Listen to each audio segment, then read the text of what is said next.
Hello বন্ধুরা, কেমন আছো সবাই? এই যে দেখো, পেঁপের বাগানে চলে এসেছি। তোমরা কি জানো এই গাছটা কে লাগিয়েছে?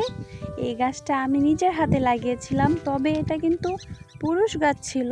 এটাকে এখান থেকে ভেঙে দিয়েছি। দেখো, একে একে 3টা ডাল হয়েছে। আর মাশাআল্লাহ, কত বড় বড় সাইজের পেঁপে হয়েছে। 2টা হলুদ হয়েছে। এগুলোকে আজকে পেড়ে নিচ্ছি।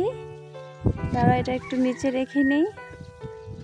এর আগেও 2টা পেকেছিল, ওগুলো চড়ে নিয়ে গেছে, তাই এগুলো হালকা হলুদ হওয়াতেই পেরে নিচ্ছি।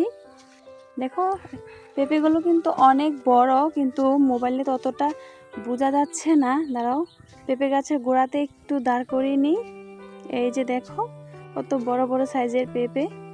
আমি তোমাদের দেখানোর সুবিধার্থে এখন একটু হাতে নিয়ে দেখাচ্ছি। এই যে দেখো, মনে হচ্ছে যেন আমার হাতটা ভেঙে যাবে। 5 থেকে 6 কেজি তো হবে 2টা পেঁপে। আজ এই পর্যন্ত বন্ধুরা, ভিডিওটি ভালো লাগলে সাবস্ক্রাইব করে দিও।